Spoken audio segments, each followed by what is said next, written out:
Alex Buono and Rhys Thomas are the showrunners and directors for Documentary Now. I'm Matt Noble of Gold Derby, and I wanted to start off by asking each of you, with Documentary Now, where do you find your frisson?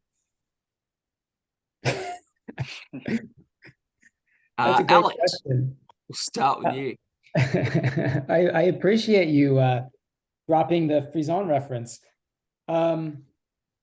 I think that I find my frisson. I mean, honestly, look, there's a lot that I love about making the show, but I think what brings me back to the show and brings us all back to the show is the people that make the show. You know, we were all close friends from working at Saturday Night Live for, a decade together, and getting to make the show is a sort of an excuse to get to hang out together for, the period of production. Otherwise, we never get to see each other. So we make the show, we're all close friends, and it's one of these shows that's just sort of joyful to make. Rhys?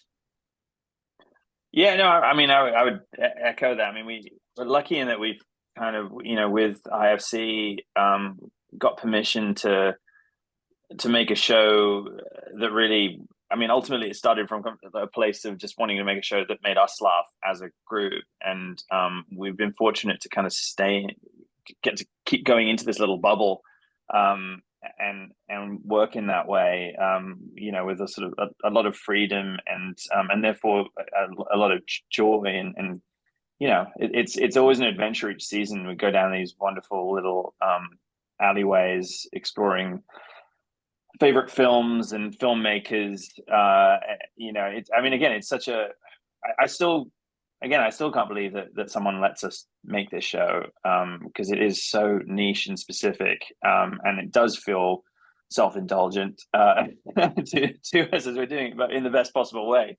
And yeah, like Alex said, to get to go do that with friends is the best. Yeah, it's like, and I also appreciate, Alex, that you pronounced frisson correctly rather than me with my Australian accent. It's buggering it up. Let's is there a particular episode from this fourth season that you guys are particularly proud of, or that you want to just focus on for a tick? I mean, I think it's worth maybe just starting with the opening, the Soldier of Illusion. Yeah.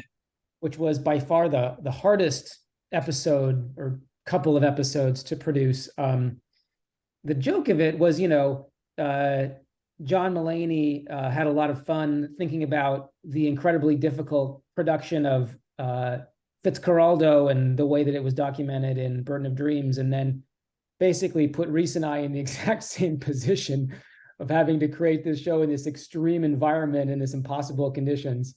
We were trying to, in this case, obviously, we were trying to build a 3-wall sitcom set on the side of a mountain in a Welsh slate mine in the middle of winter.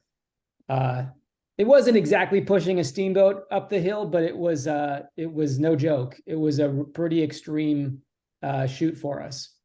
Originally we were going to do the jungle. I mean, that was the first obviously thought, was to match that, and then when we realized that the rest of the season was pointing more in the direction of the UK as well, the Ural Mountains and the harsher sort of more Siberian kind of landscape was what emerged. But it was one that we kind of entered kind of naively, thinking like, well, once we sort of realized, oh yeah, we could do that in Wales, that will look suitably harsh.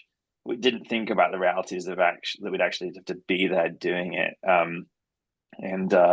It turns out keeping 3 set walls up when you're basically in a little bowl at the bottom of a mountain, exposed to weather, it's not an easy feat. But luckily our UK crew had actually dealt with similar things before, so we were in remarkably good hands. Yeah.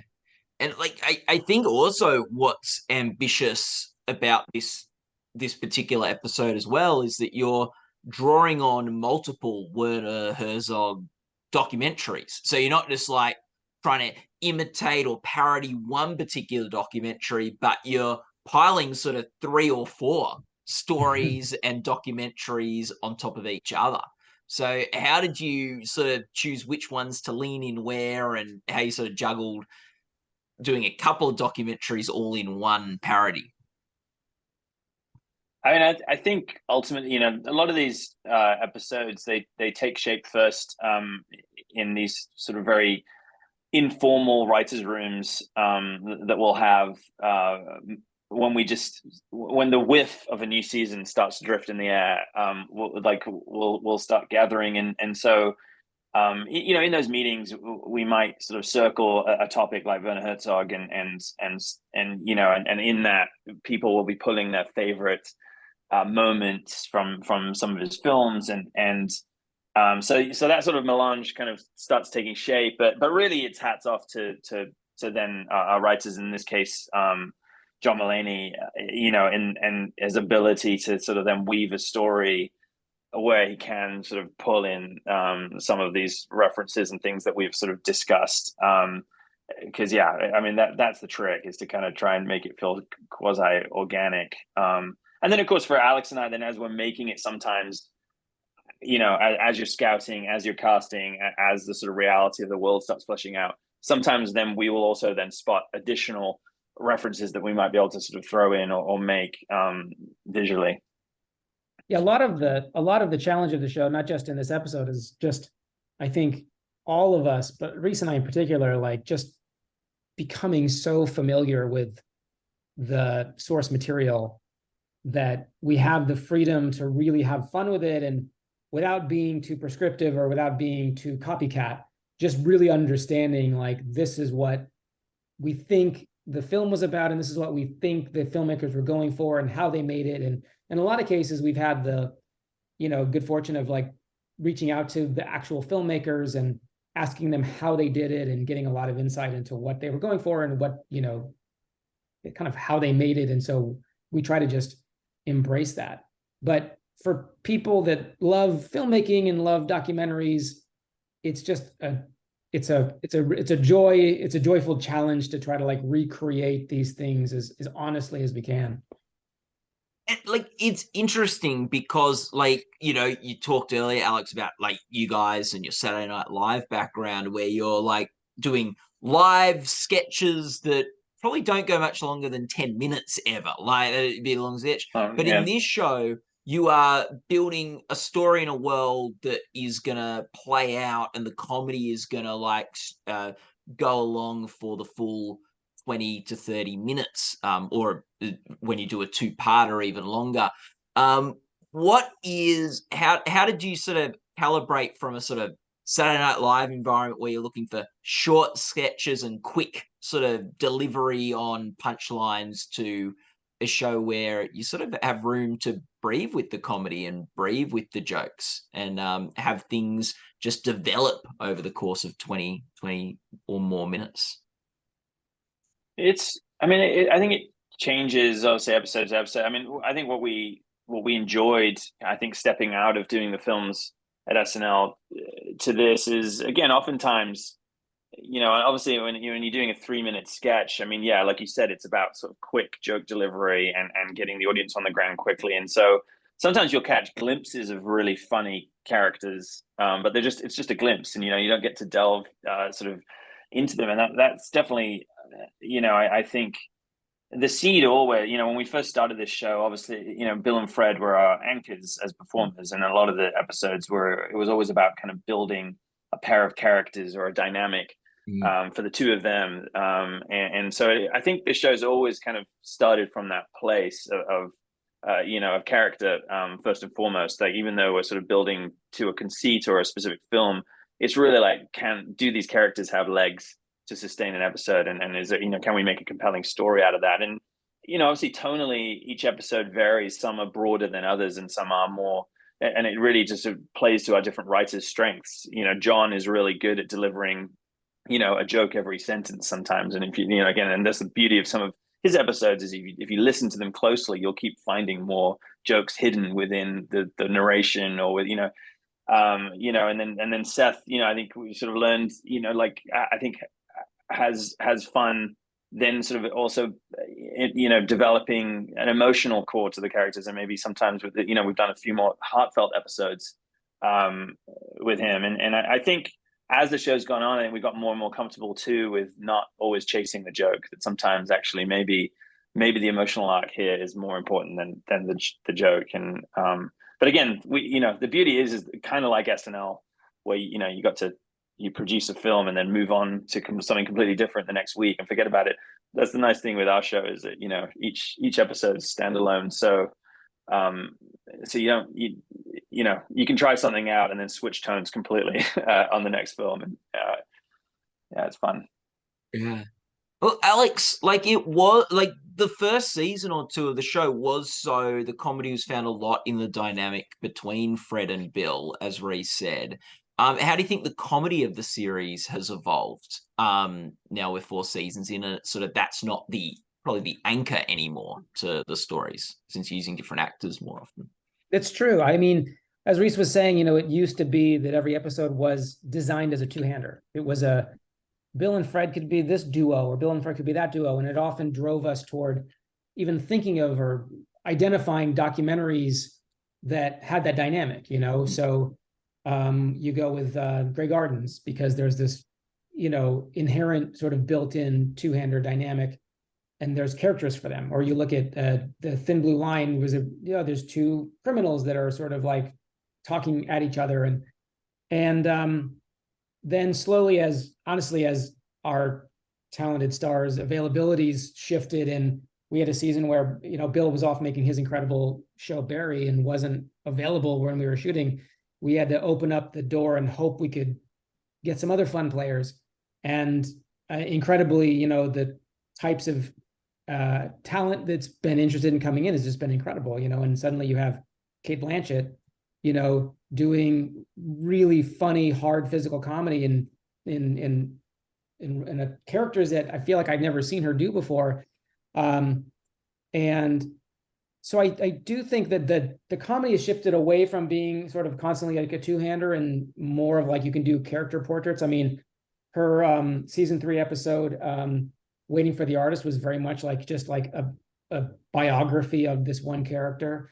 Then you look at in this season, she was in another episode that was she and Harriet Walter, the incredible British actress Harriet Walter, were in their own version of a two-hander, but now it was these two women. And so I think it's really opened up the ability to like not be so focused on two-hander Fred and Bill documentaries, and kind of really opened up the scope of like, well, what kind of documentaries we could kind of do anything now. I mean, you look at the Monkey Grifter, my Monkey Grifter this season, which was really almost like a one-man show. Jamie Demetriou, the incredible British comedian, just the whole episode hung on him and on his delivery and his voiceover and his, Fred was in it, but he wasn't. It's so fun to see Fred drop in to an episode, but not be the star of the episode, that he was so comfortable just being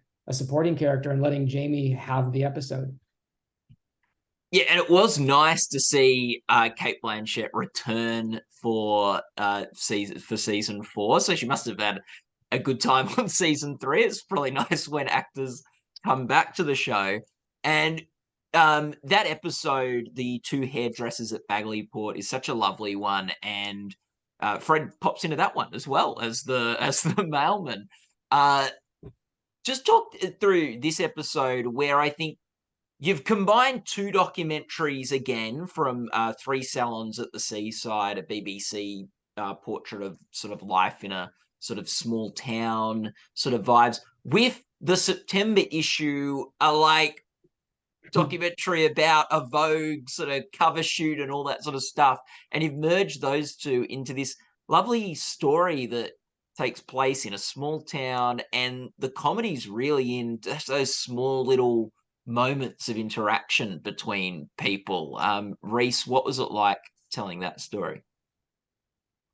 I mean, that 3 Salons by the Seaside is such a wonderful little film, and I'd never seen it. It actually came to us via Kate, she pitched it to us as an episode idea, and I think it came in turn from her longtime hairdresser Kerry Warden, and so yeah, it was this great discovery, and again, it's just a beautiful portrait of a local community and the bizarre, sort of day-to-day life, and so yeah, we fell in love with that right away. I definitely saw an episode, but yeah, that film is really just a fly on the wall kind of moment to moment documentary. And so what we realized in doing our episodes is that the audience, we need a bit more of a narrative structure for that sort of 30-minute format. So the September issue just became this kind of a nice sort of just a little bit of propulsion, and again we tried to be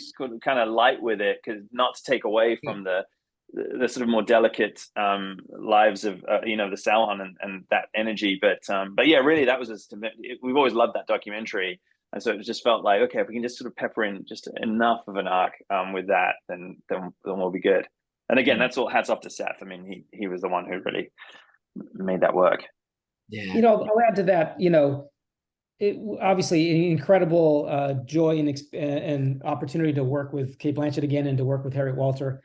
I think if you look at all of the other characters, I mean, what struck me, which was so wonderful, was the other cast members in that episode. I think the average age was about 82. It was all like real working older actresses, all British, and they were incredible. They weren't, we were shooting in Blackpool. There was this very strong, specific accent. And it wasn't like we went to Blackpool and just cast locals. I mean, we were pulling actors from all over the UK, and they would come in and they would just do the accent perfectly, and they understood the characters, and they were, it was so much fun to work with all of these faces and all of these women who I had never worked with before, seen before, and yet here they are. They're completely carrying the screen alongside two of the greatest actresses in the world. Yeah, and most of them could not have given a shit about the fact that it was Cate Blanchett and Harry Walton. Like, it did not. It was me time when they worked on set. It was like, what am I doing? It was pretty funny. Yeah, there was. I think Kate was obviously wearing her sort of mousy. Yeah. I don't think anyone saw her as normal Cate Blanchett. So and so I think a few of the women just completely overlooked the fact it was Cate Blanchett. I love that. And I do think, as much as, that it's a great two-hander between Kate and Harriet, I do think the funniest moments when I look back on that episode are the moments where one of them is cutting the hair of one of the other women, and that just their exchange and their back and forward. I think it just works so well. Yeah. Now, there's been some documentary Emmy news. You guys have been one of the mainstays of the variety sketch series category. You've been nominated for every previous season of the show there, but they're changing that category this year to scripted variety, something, whatever. And the Academy would not allow documentary to compete in that category this year. So you guys are sort of being pushed over to the limited series, anthology series category. It's seen as an anthology series where each episode tells a different story, but it's sort of part of that limited series world. How do you guys feel about that category change and competing there this year? I don't know how I feel. If we're nominated, I'll feel great about it. But I think that's my answer too. I think as soon as we're nominated in this new category, we'll say, "Oh, we love this category." I think by definition, I understand that. Yeah, we are an anthology series, and anybody who's ever asked, it's an episodic anthology series, and so I get that that's a natural place to put us. I think the variety series category has always been a little kind of like, fluid in terms of what exactly does that mean. And even if you read the definition of it now, it's hard to understand why we are or are not appropriate in that category. But yeah, we're embracing the new category and hoping for the best. It's tough. They're all tough categories. I mean, it's funny because we're always up against SNL and just. Yeah, we're always like the little engine that could. I mean, it was always a surprise that we got nominated. a wonderful surprise. But yeah, you always aware that we were very much in underdog position. So I think we're just sort of shifting over to being, I would say, even a smaller underdog. Because there's definitely some big and highly publicized shows in our category. That's the thing, is just we're just fighting for some oxygen is what we're doing.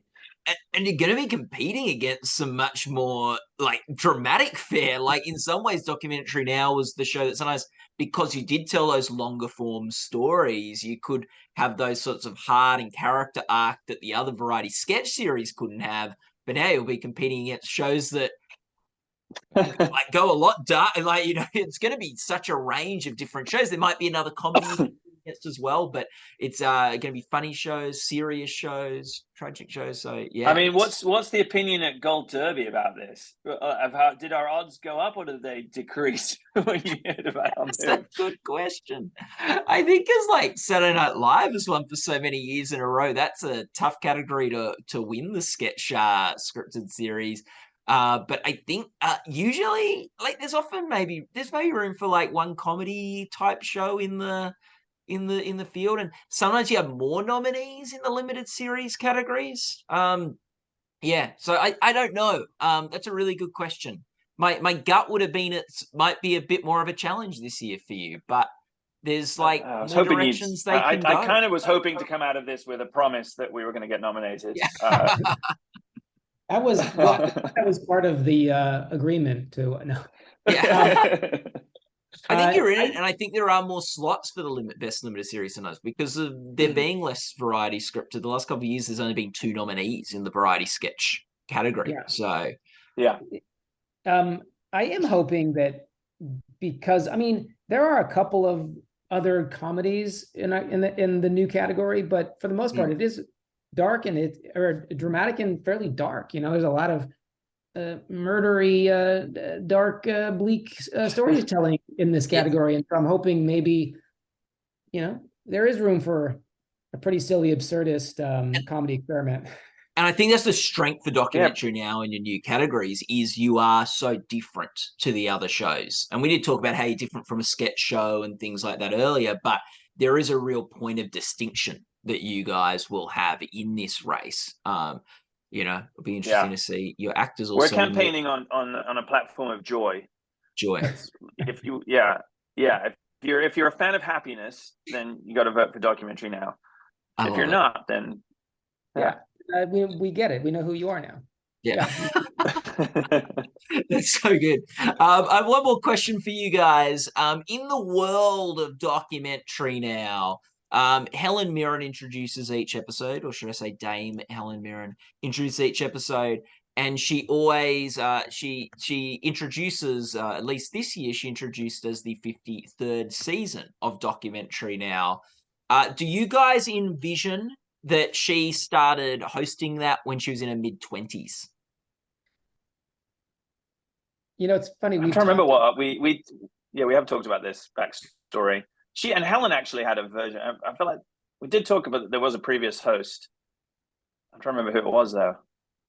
But we've also talked about having one season that could be pulled from the past. So we could have a season that was like, and we're gonna do a throwback to season 25, and it would either be like a younger seeming Helen Mirren, or maybe there was a predecessor to her, but certainly we would never want to do it without Helen. So you're gonna have to find a very old actress to play a very young actress if you do the 25th season and there's a different host. I know. Yeah, it's a really tricky one. We'll just de-age someone older than Helen Mirren, but 30 years ago. Yeah, exactly. Our 97-year-old from Bagleyport we could bring in. Yeah, there you go. Yeah. I'll say also in the category conversation, I mean, if we could just compete purely on the number of dames and sirs, I think we might have a chance. Yeah. In terms we've got more titles than any other show. Yeah, for sure. In our cast. Yeah. No, very good. And The Crown did very well for its last season at the Emmys. They love a good Dame Crowny sort of thing. Well, Exactly. Alex and Rhys, thanks so much for talking to us today. People can keep a track of the Emmy odds, where documentary now is, and maybe even predict it to get its odds up at goldderby.com, and follow our awards coverage there. And all the best of luck for you guys in the new category, a brave new world for documentary now. And also just thanks so much for the time today. Really appreciated chatting about the show. No, thank you for taking time. guys. It was great.